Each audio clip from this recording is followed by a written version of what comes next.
Pai do Senhor, graças a Deus, mais uma oportunidade que Ele me concede de poder estar comunicando com cada um de vocês. Dessa feita para postar o comentário de mais de uma das nossas lições. A lição de hoje é a lição de número 4, de 26 de julho de 2020. Esta lição ela faz parte aí da série de lições dessa edição especial que foi utilizada nesse terceiro trimestre para contemplar aí as classes de jovens e adultos. A lição de hoje tem como título A construção do templo enfrentou oposição. É uma lição muito interessante porque vai nos apresentar que quando da construção do templo, o povo ali ele enfrentou dificuldade, inimigos se levantaram, quando daquele momento em que Zorobabel estava à frente daquela construção. E nós vamos aprender nesta lição ensinamentos que nos mostram que quando nós nos dispusemos para fazer a obra de Deus, sempre que alguém se coloque para fazer algo para Deus, os inimigos certamente irão levantar para tentar impedir que nós possamos trabalhar na obra de Deus. Então esse é o título da lição, a construção do templo enfrentou oposição. O texto áureo da nossa lição nos apresenta: assim edificamos o muro, e todo o muro se cerrou até a sua metade, porque o coração do povo se inclinava a trabalhar. Aqui é muito interessante, aqui em Neemias 4:6, esse testemunho de quando o povo ali, eles estavam empenhados na edificação ali da cidade, e aqui fala da edificação do muro, e que todos se dedicavam a essa construção.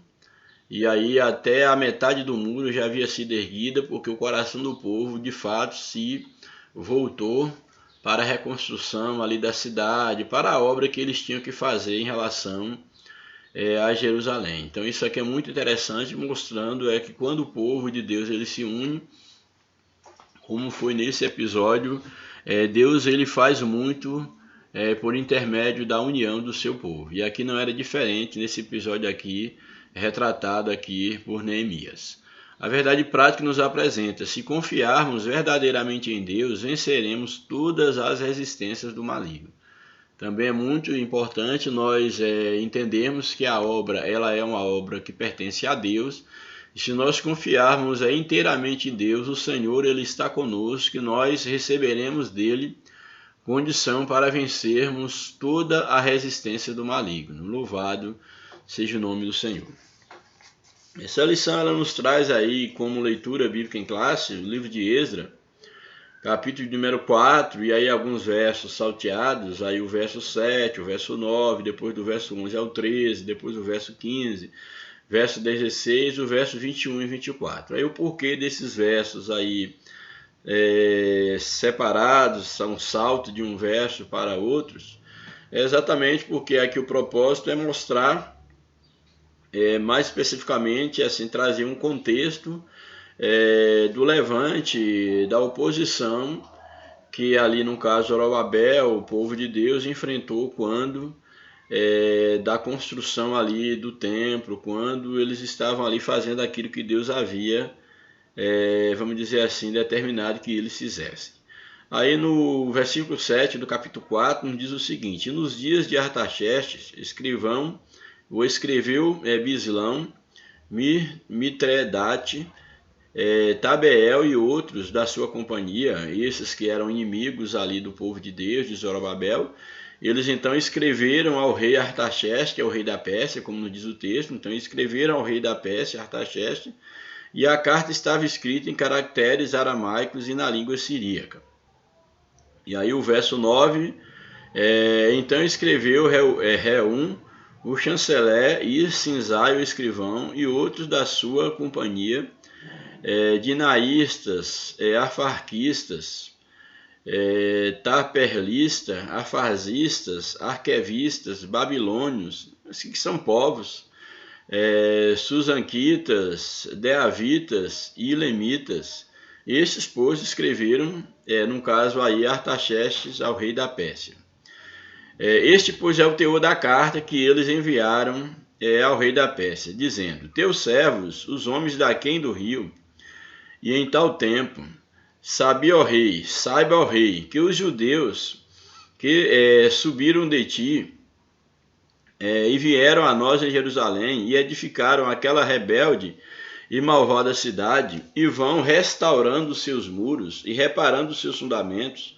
Agora saiba, ó rei, verso 13, que se aquela cidade se reedificar e os muros se restaurarem, eles não pagarão os direitos, os tributos e as rendas, e assim danificará a fazenda, ou seja, os recursos do rei. Verso 15, para que se busque no livro das crônicas de teus pais, e então acharás no livro das crônicas e saberás que aquela foi uma cidade rebelde e danosa aos reis e províncias, e que nela houve rebelião em tempos antigos, pelo que foi aquela cidade destruída. Nós, pois, fazemos notório ao rei que se aquela cidade se reedificar e os seus muros se restaurarem, desta maneira não terás porção alguma desta banda do rio. Agora, pois, dai ordem para que aqueles homens parem, a fim de que não se edifique aquela cidade até que se dê uma ordem por mim.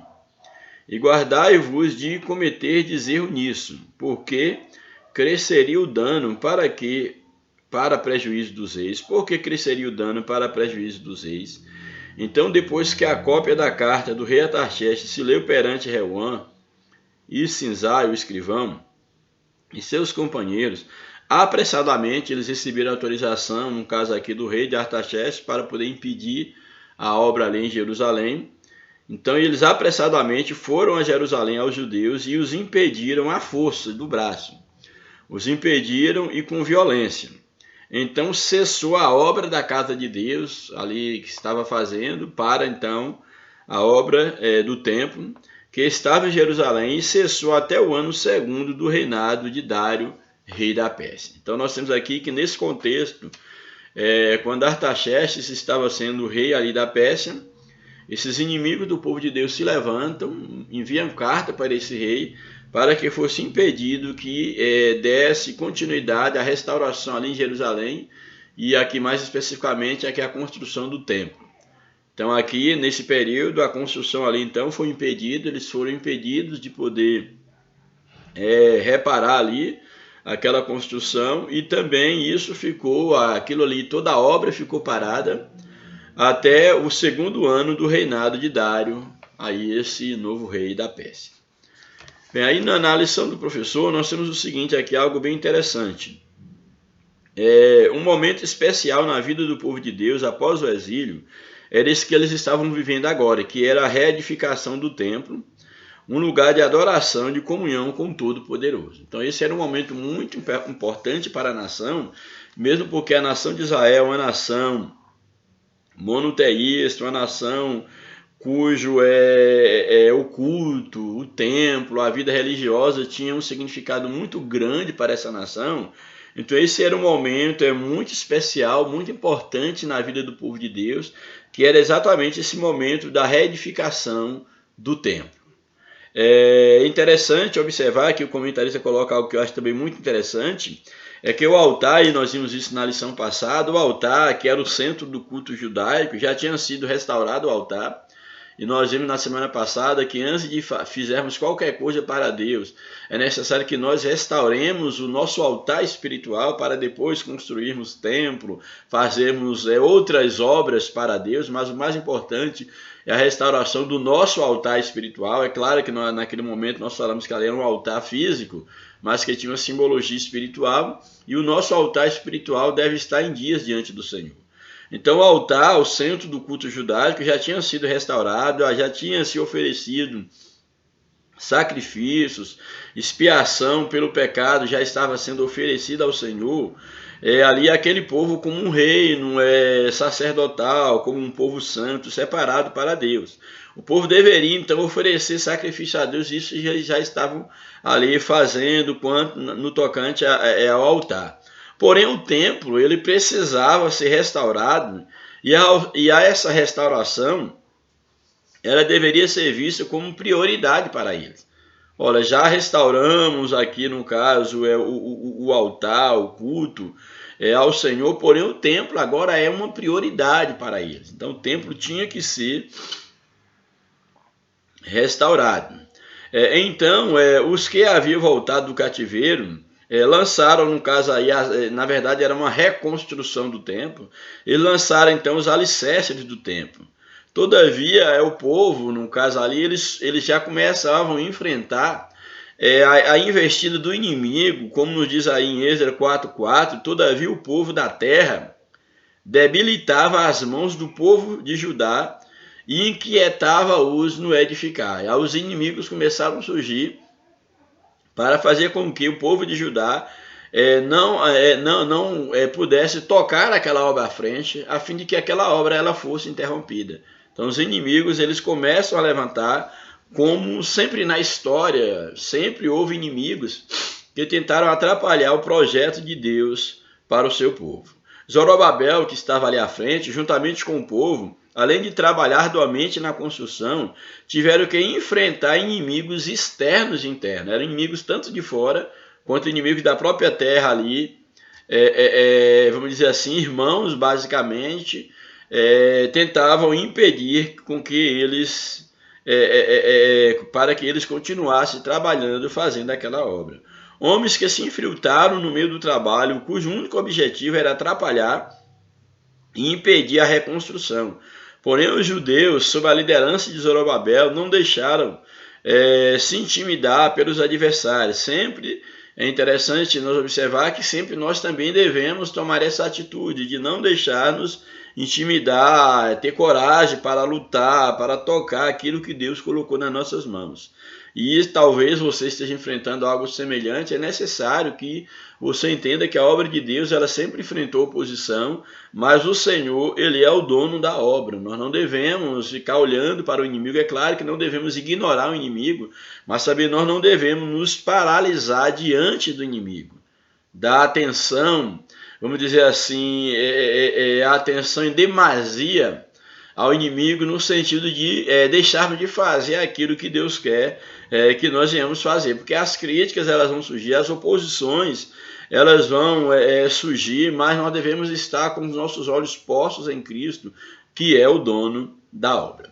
Bem, a introdução da lição nos apresenta: o altar havia sido restaurado, a festa dos tabernáculos celebrada, e o holocausto contínuo estava sendo oferecido cada dia conforme o rito de Moisés, conforme aquilo que Deus estabelecera. A vida espiritual dos judeus, que haviam retornado do cativeiro, seguia o que estava prescrito na lei de Moisés, estava seguindo todo o ritual religioso, somente esperava um momento de poder reedificar o templo. Apesar de ainda não terem um templo, mas eles já tinham um altar, que eu acho isso muito significativo, um altar no qual eles poderiam adorar ao Senhor. Então, nós podemos perceber que é necessário que nós venhamos a aprender que manter a confiança no Senhor em qualquer circunstância é fundamental para uma vida de contínuo culto, adoração ao Senhor. Aí o primeiro tópico da lição nos apresenta os alicerces do templo são lançados.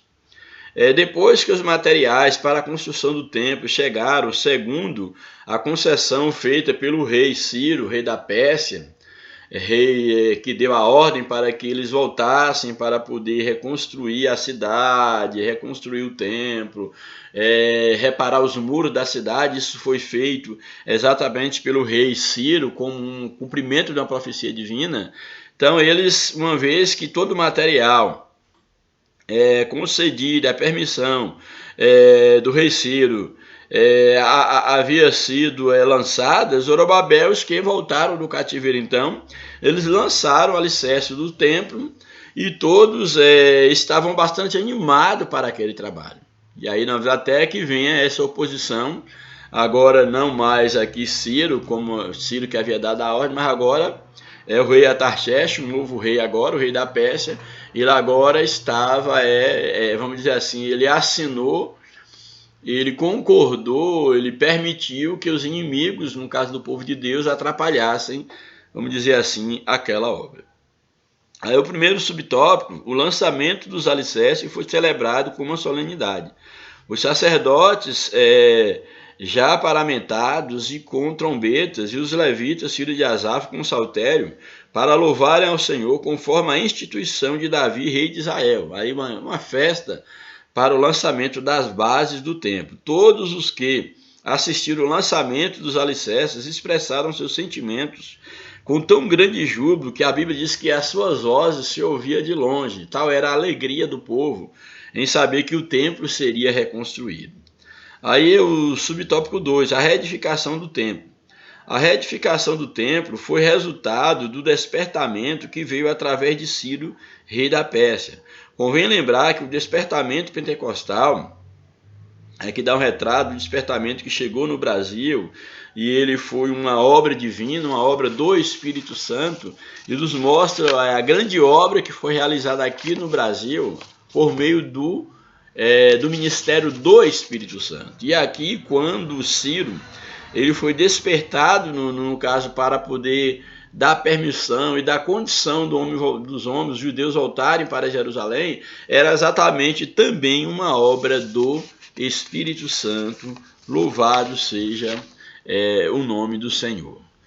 Aí o Espírito Santo, é interessante nós observarmos aqui que o comentarista ele faz algo bem interessante, quando ele nos apresenta o seguinte, que o Espírito Santo ele quer salientar que Jesus, em pessoa, quer edificar a sua igreja. Isso aqui é importante por quê? Porque da mesma maneira como o Espírito Santo ele tocou no coração ali de Ciro, para que ele permitisse que a obra de Deus ali em Jerusalém fosse restaurada, ali dando permissão para que o templo fosse reedificado, da mesma forma, mesmo que ali se fala de um templo no sentido físico, mas ali também era uma simbologia que apontava para o povo de Deus, para a igreja de Cristo, porque não podemos dizer assim, da mesma forma que o Espírito Santo ele trabalhou para a edificação do templo, para a reconstrução de Jerusalém, da mesma forma também o Espírito Santo ele está interessado em reedificar ou em edificar a vida da igreja. A igreja ela é edificada em Cristo como uma obra do Espírito Santo. Louvado seja Deus. Então o Espírito Santo ele é aquele que veio exatamente para dar continuidade à obra de Cristo, e ele tem como objetivo a cada dia firmar os passos da igreja, que a igreja esteja edificada em Cristo no poder do Espírito Santo. Então é ele que faz, é o Espírito Santo que leva a igreja, que conduz a igreja segundo a palavra de Deus. Também o Espírito Santo, ele quer gerar um sentimento de reverência, isso aqui é muito importante, um sentimento de reverência na igreja, e fazer com que ela seja de fato um instrumento da ação de Deus aqui na terra. Que cada um de nós, de forma reverente, possamos entender qual o nosso papel enquanto igreja, enquanto um instrumento da ação divina aqui nessa terra. O Espírito Santo quer nos tornar conscientes também dessa verdade. Louvado seja o nome do Senhor. Então Deus ele tem um trabalho para cada um dos seus servos, para cada um de nós Deus tem uma grande obra, e dentre o muito que Deus quer nos usar, Ele quer nos usar na obra da evangelização, de nós levarmos o conhecimento de Deus para outras pessoas. Louvado seja o nome do Senhor para sempre. Aí o segundo tópico da lição, aí vai nos apresentar aqui os inimigos que se opõem à construção. São exatamente aqui apresentados os samaritanos. Nós sabemos que há uma rixa muito grande, havia desde esses tempos, entre judeus e samaritanos. E era exatamente os samaritanos que se opuseram à construção do templo. Aí no primeiro subtópico nos apresenta: entre os moradores da terra estavam os samaritanos. Quando Nabucodonosor levou o reino de Judá cativo para a Babilônia, os samaritanos passaram a morar ali, no caso, na região, na terra de Judá.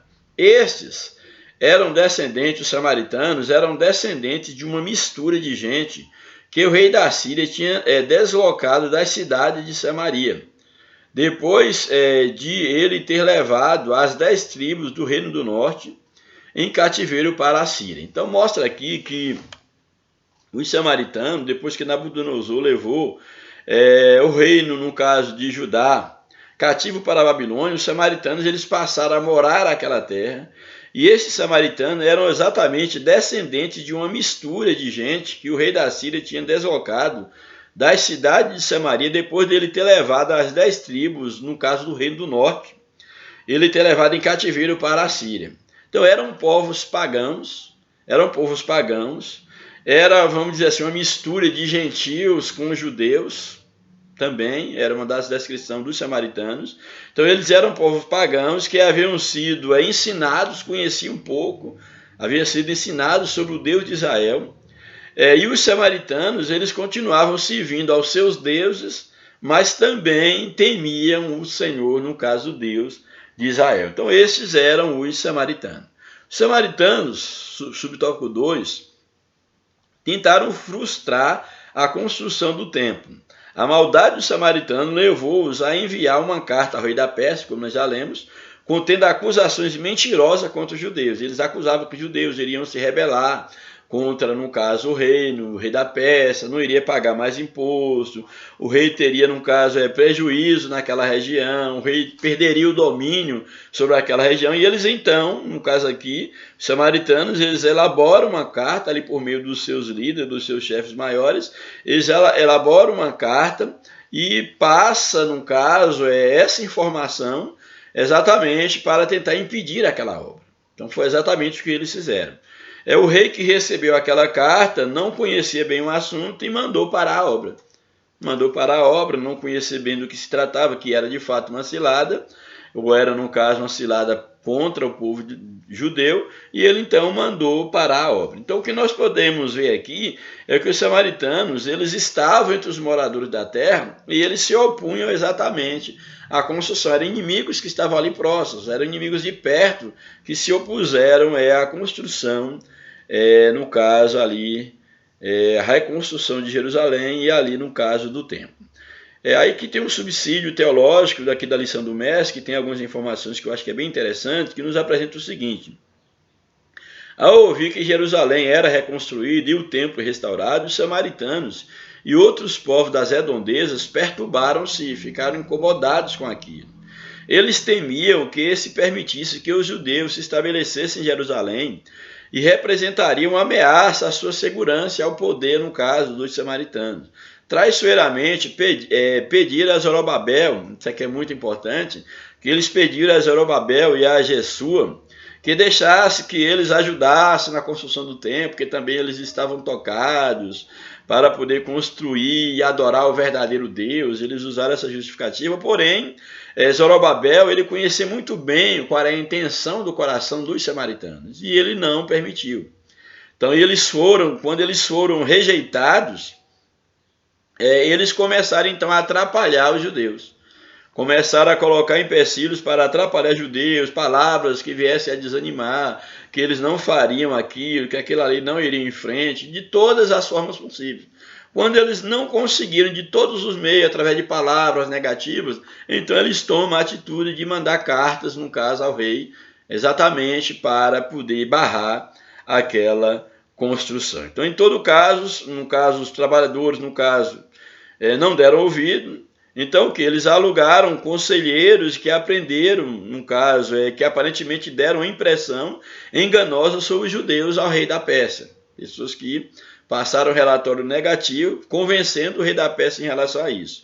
Em todo caso, os trabalhadores da construção foram interrompidos e não foram reiniciados até 15 anos mais tarde, durante o rei Dário. Então, foram impedidos de construir, só 15 anos mais tarde que, no caso, volta-se aí para a construção do templo.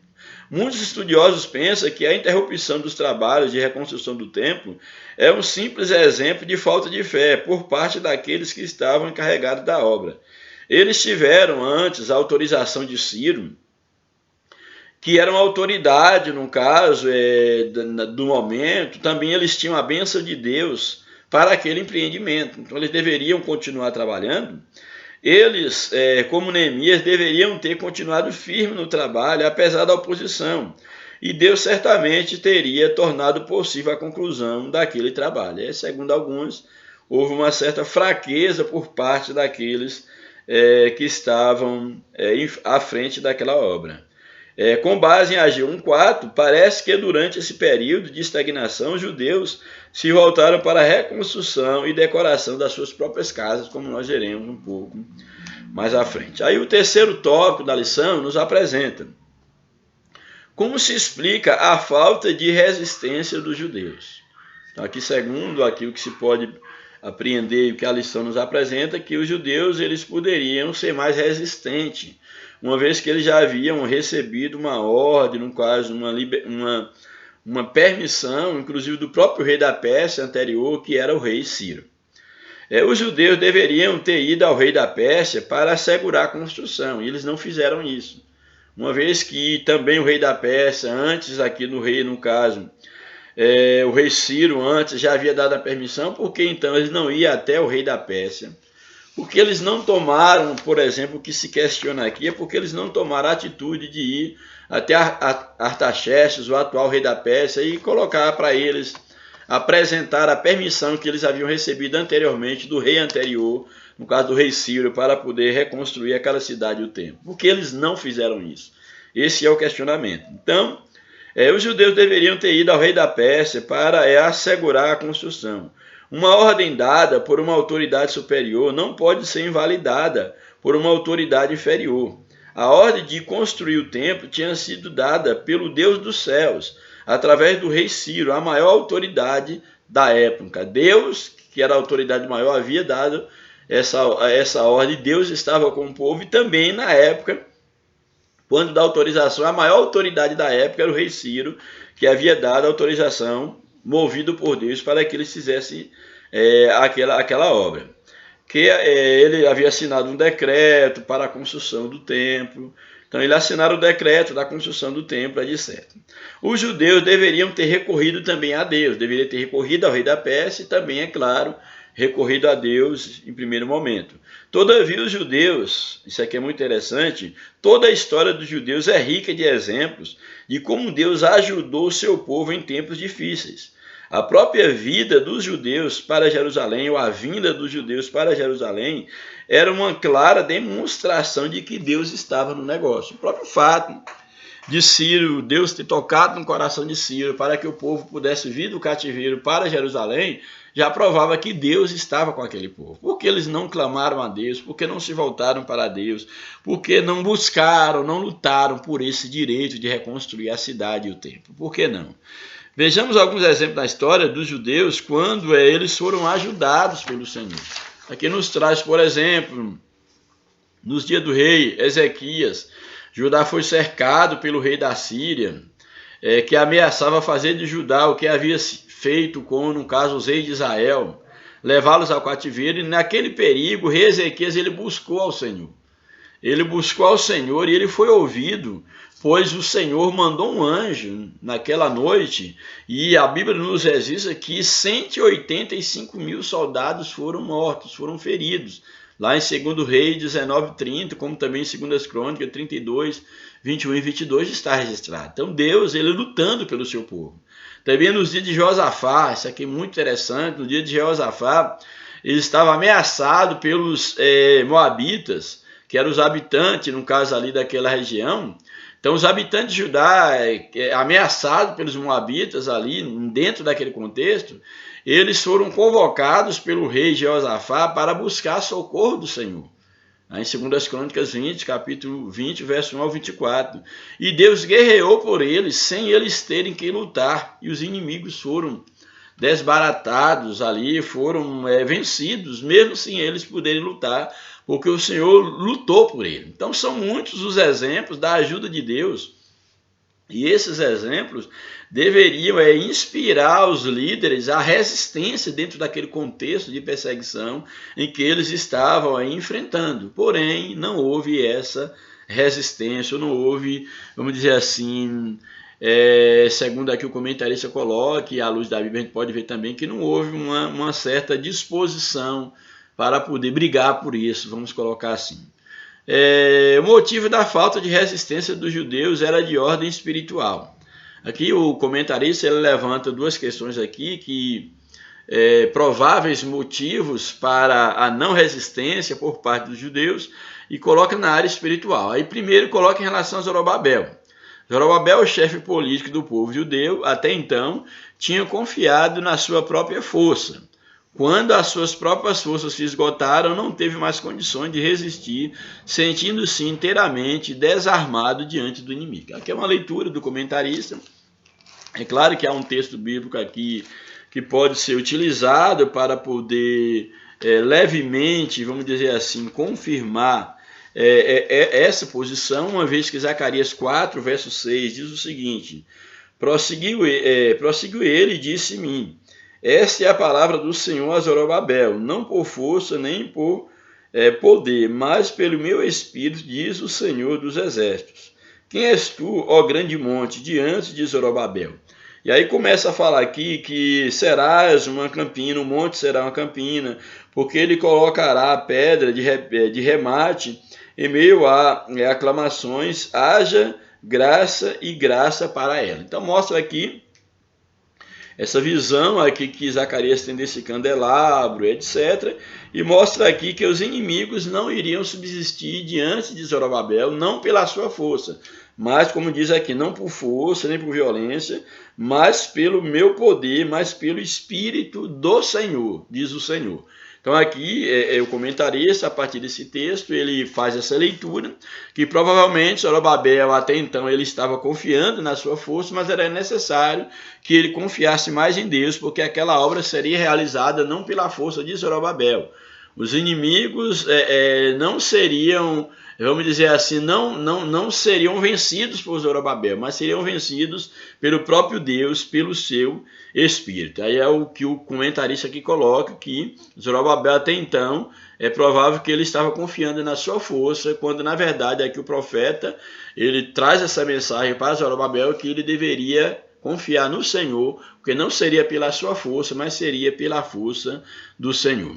Aqui o tópico B, ainda dentro desse tópico, nos apresenta Josué, o sumo sacerdote de então, líder religioso do povo, uma vez que Zorobabel era um líder civil. Josué, esse líder religioso, o sacerdote do povo, o sumo sacerdote, ele estava com as suas vestes manchadas. E aí, no caso, é Zacarias 3:3, por exemplo. Zacarias, capítulo 3, verso 3. Ora, Josué, trajado de vestes sujas, estava diante do anjo. Tomou este a palavra e disse aos que estavam diante dele: tirai-lhes as vestes sujas. A Josué disse: eis que te tenho feito que passe de ti a tua iniquidade e te vestirei de finos trajes. Aqui é uma visão, de Josué, o sumo sacerdote. Então nos mostra aqui o comentarista que também Josué, o sumo sacerdote, líder religioso, ele estava com veste suja, que era, no caso, um empecilho para poder até se aproximar de Deus, uma vez que não poderia estar diante de Deus daquela forma, tinha que receber uma purificação da parte de Deus, como é profetizado aí por Zacarias. Então esse fato tirou dele, de Josué, o sumo sacerdote, toda a autoridade espiritual diante do problema causado pelo inimigo, ou seja, que estava fraco, não tinha como reagir. Ele não tinha fé para buscar a ajuda de Deus, o Todo-Poderoso, uma vez que o mistério da fé é guardado em uma pura consciência. Eu acho interessante aqui essa observação, por quê? Porque toda vez que nós nos enfraquecemos diante de Deus, nós perdemos a autoridade. Nós perdemos a ousadia de enfrentar o inimigo, de chegar diante do trono de Deus e buscar do Senhor o socorro e a resposta. Louvado seja o nome do Senhor para sempre. Aí nós temos agora o tópico 4 da nossa lição, que nos apresenta a reação dos samaritanos quando os judeus cessaram a obra. Primeiro subtópico, a tristeza dos judeus. O povo em geral tinha, desde o início da construção, acompanhado o trabalho com simpatia. Os judeus trabalhavam com muito entusiasmo e com muita união. O povo tinha ouvido falar de que o Deus dos céus estava ao lado dos judeus, ajudando-os. E agora? Onde estava seu Deus? Ou seja, o povo agora era tomado de tristeza, uma vez que eles, no início, sabiam que Deus moveu o coração de Ciro para fazer com que eles voltassem para a sua terra, mas e agora? Então o povo se entristece agora porque eles questionam, e agora? Onde é que está o Deus que os havia, num caso, trazido, colocado de volta à sua terra? Subtópico 2, a alegria dos samaritanos. Os inimigos dos judeus regozijavam-se grandemente. Certamente, os conselheiros foram parabenizados pela sábia, entre aspas, e competente ação. Porém, o gozo dos ímpios é de pouca duração. Eles receberam depois a paga pelo que eles haviam feito. Por exemplo, o gozo dos filisteus, que haviam prendido Sansão, terminou o quê? Em tragédia. Muitos morreram quando eles zombavam de Sansão. A alegria dos sacerdotes que alugaram Judas para trair Jesus foi de curta duração. Por quê? Porque Jesus ressuscitou e os problemas deles se agravaram mais ainda com a ressurreição de Jesus. Então, houve alegria por parte dos samaritanos, que eram os inimigos. O desânimo dos judeus. Então, a tristeza tomou conta dos judeus e também, é claro, o desânimo.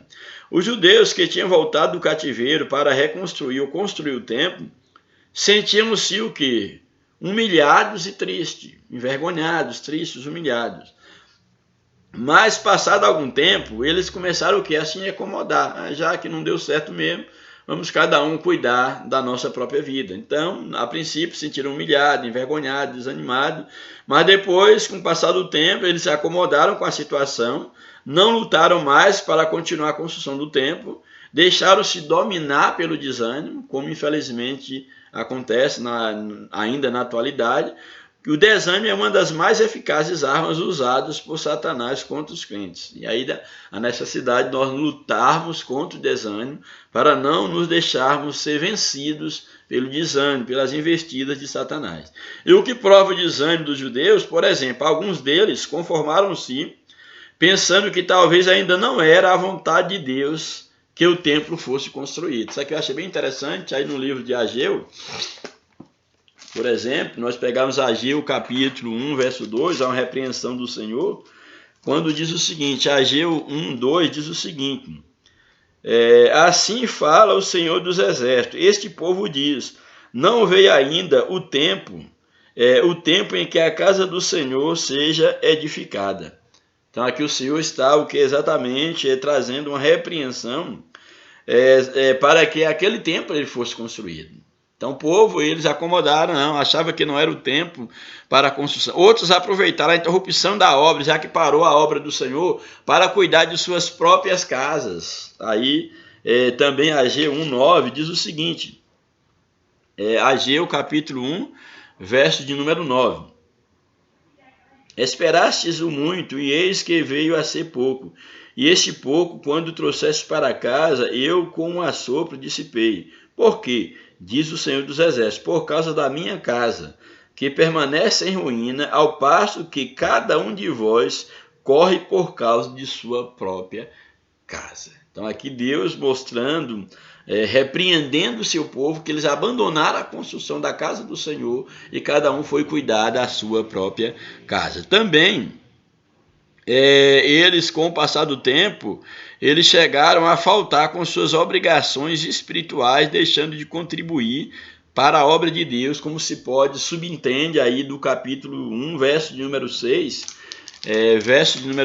quando diz o seguinte, 1,6, tendes semeado muito e recolhido pouco, comeis, mas não chega para fartar-vos, bebeis, mas não dá para saciar-vos. Ou seja, eles gastavam com eles mesmos. E quando não se contribuía mais para a obra de Deus, era como se o dinheiro fosse juntado num saco furado. Para nada dava. Vestir-vos, mas ninguém se aquece. E o que recebe salário, recebe-o para pô-lo num sactel furado, num saco furado. Exatamente porque eles já não contribuíam mais, já haviam abandonado a obra do Senhor. E tudo que eles ganhavam, nada era suficiente. Talvez os judeus sinceros tivessem tristeza e buscassem a Deus em oração, pedindo a solução para a dificuldade, de modo que o templo pudesse continuar a ser construído. Então, o que nós aprendemos aqui diante de tudo isso é que a oposição do inimigo ela sempre vai existir, sempre o inimigo vai se opor à obra do Senhor. É necessário que, diante da oposição do inimigo, nós temos cuidado para não abandonarmos a nossa fé, para não abandonarmos o nosso propósito. Às vezes há uma tendência de quando o inimigo se levanta contra nós, e às vezes uma área da nossa vida não está muito legal, há uma tendência de nós estragarmos outras áreas da nossa vida. Ah, não, isso aqui está ruim, estou tendo um problema na família, então agora eu vou deixar de orar, vou deixar de congregar, vou deixar de contribuir na obra de Deus, vou deixar de fazer aquilo que eu fazia antes. Há uma tendência do desânimo nos levar a nos prostrarmos diante da dificuldade e estragarmos outras áreas da nossa vida. Então é necessário que nós tenhamos cuidado, que mesmo se algo na nossa vida, alguma área da nossa vida for atingido, que nós não deixemos de fazer aquilo que nós fazemos para Deus, que nós nos mantemos firmes, que nós busquemos de Deus a restauração dessa área que foi afetada e não acabar de prejudicar ou de paralisar outras áreas da nossa vida que até então funcionavam e funcionavam muito bem. Então é necessário que nós entendamos que as lutas vêm para que nós possamos analisar cada luta e buscar de Deus direção e lutar para que as lutas elas sejam vencidas, para que as vitórias elas sejam alcançadas sem estragar aquilo que ainda há de bom na nossa vida. Quantas pessoas, por exemplo, porque perdeu o emprego, aí não sabe conviver com a perda do emprego e aí começa a ter problema na família, no lar. Começa a ter problema no relacionamento com as outras pessoas, relacionamento na igreja. Ou às vezes tem um problema pontual na igreja, ele traz para dentro de casa, aí começa a influenciar na sua vida familiar, no seu trabalho, ou tem um problema na saúde, não sabe conviver. Então é necessário que nós tenhamos cuidado, porque há uma tendência natural de o desânimo ele começar a brotar no nosso coração e às vezes uma área da nossa vida que está com problema, nós somos tendentes a estragar as demais áreas da nossa vida. Então o povo aqui, de fato, eles desanimaram, cada um foi cuidar da sua própria vida, abandonaram de fato a casa de Deus, abandonaram a obra de Deus, abandonaram o sonho de terem ali o templo, um lugar de adoração. Eles de fato, cada um foi viver para si, e o contexto nos aponta aqui que eles viviam de mal a pior. Mas que Deus nos ajude, que Deus nos abençoe, que nós entendamos que assim como Zorobabel, como o povo enfrentou inimigo, nós enfrentaremos.